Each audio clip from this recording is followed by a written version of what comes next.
Hello, friends. I'm Deepak, and today I'm going to talk about COVID 19. I'm a physician, and I'll let you know what you could do to prevent this infection. Now, as you know, the COVID 19 infection came into limelight last January 2020, and rapidly we realized that it was a very dangerous disease. Now, it is a respiratory virus, but it is much different and much more virulent than the influenza vaccine. It spreads easily and rapidly. Also, after a person gets exposed, person may be asymptomatic for many more days and may be contagious for a longer period of time. There are multiple symptoms of COVID.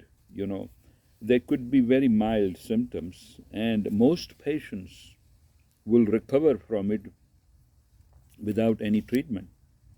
So the minor symptoms will be like low-grade fever, chills, cough, runny nose, stuffy nose, sore throat, muscle pain, body ache, nausea, vomiting, or diarrhea, little fatigue, and maybe mild shortness of breath on moderate exertion. There may be some change in or alteration in the sense of smell, taste. But as the symptom worsen, you will have an increasing shortness of breath with minimal exertion, sleepiness or unable to arouse, and worsening symptoms of confusion. If these symptoms develop, you should not wait. You should go to the nearest emergency room for a checkup. And if they find that the COVID test is positive and you need to be treated, they'll admit you to the hospital, and depending upon the severity of your illness, you may be given uh, various different treatment. If you are more seriously ill, you will be in the ICU, and you will be managed by critical care specialist and pulmonologist and infection disease specialist. They will usually put you on a high dose or high concentration oxygen, and if you still cannot breathe, then you will be put on ventilator. You may be given IV remdesivir loading dose, and then for next 4 to 10 days.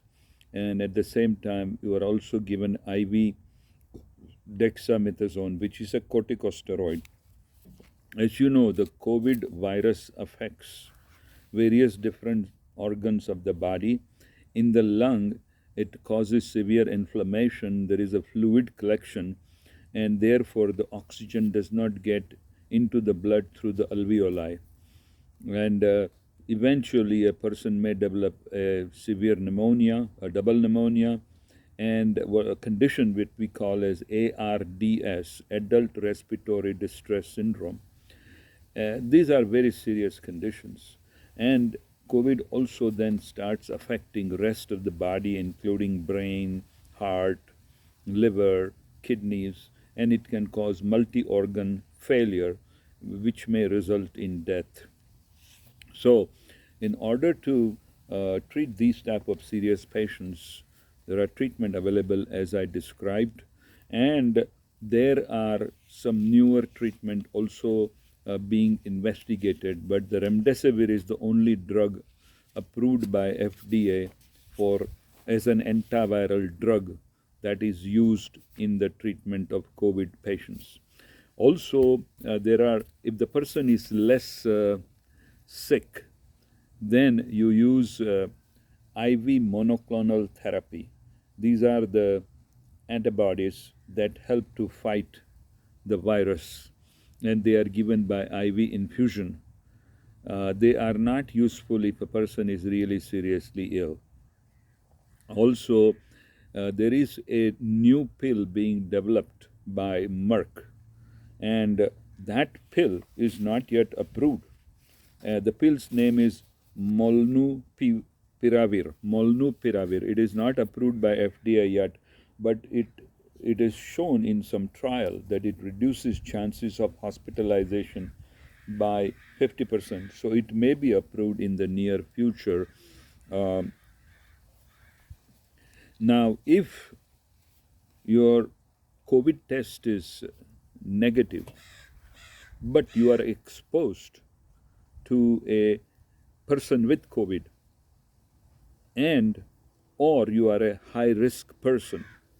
What I mean by high risk person is if you are over 65 or in poor health, if you have any lung or heart condition, emphysema, chronic bronchitis, heart failure, if you have a chronic kidney disease on dialysis, if you are on IV or oral steroid drugs, if you have sickle cell anemia, if you have diabetes type 1 or 2, insulin or non-insulin, if you are really heavy like BMI 28 and above, or if you have high blood pressure, if you are pregnant, or if you have weakened immune system because of any other reason, then you should be considered for post-exposure prophylaxis treatment.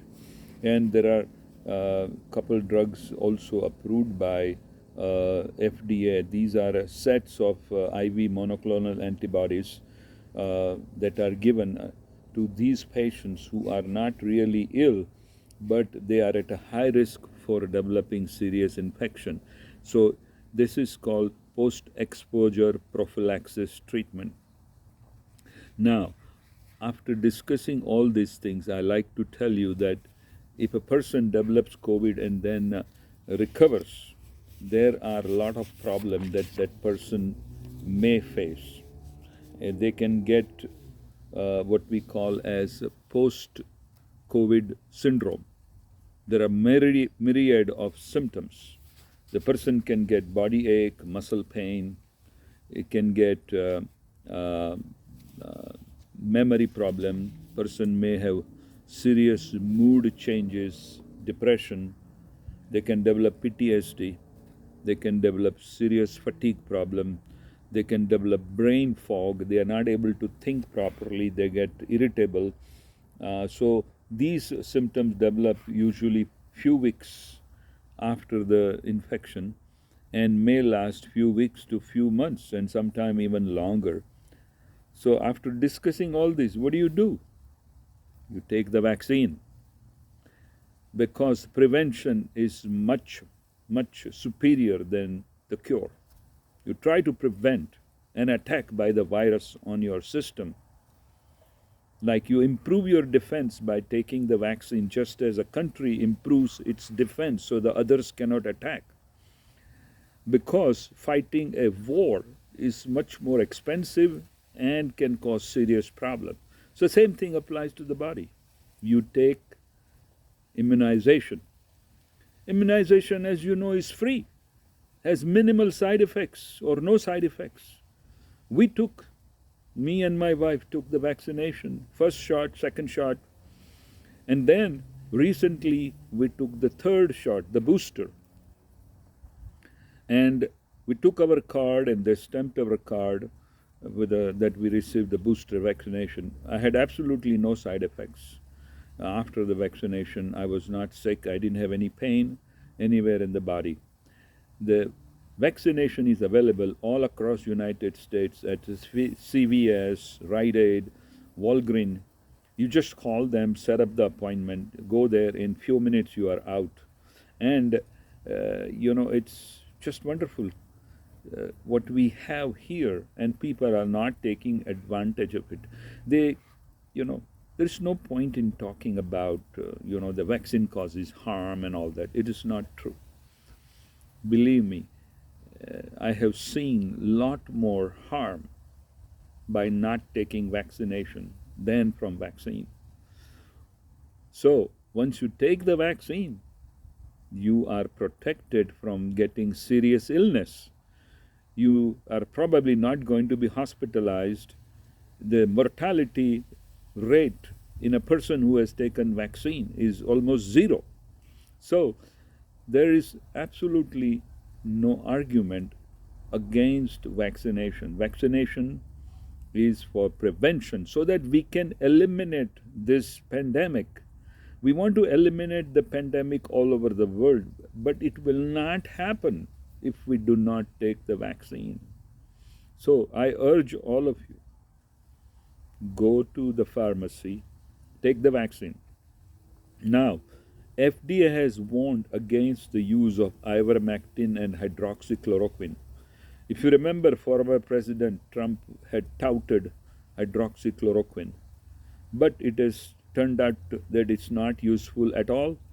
It may be even harmful. It can cause serious cardiac arrhythmias. It can cause some blood cell abnormalities. It can cause heart problem, liver problem. So do not take unproven treatment. Avoid hydroxychloroquine or ivermectin. Even if you read somewhere on internet, it is not true. It is not effective at all. So I urge all of you that please take vaccination. Of course, wear mask when you go out in a crowded area, like area of religion, religious area where you pray, or a crowded supermarket, grocery store, or an indoor arena. Wear the mask. Uh, if you go to Walmart, recently I had forgotten to take my mask from the car when I went to Walmart, and the lady offered me a mask right there as you enter Walmart. So wear the mask. Also maintain a 6 feet distance as much as you can, and use that antiseptic hand lotion when you enter these stores. Also try to wash your hands with soap and water as often as you can. So if you take these type of measures, then we can conquer this terrible disease. As you know, over 1 million people have died across the world, and as I mentioned, there are so many who are suffering the aftermath of COVID infection. Their lives are ruined. They are not able to work. They have housing problem. They have financial problem. They are isolated. They suffer from depression and PTSD. So if you want to avoid all that, vaccination is the answer. So please listen. Thank you. Thank you very much.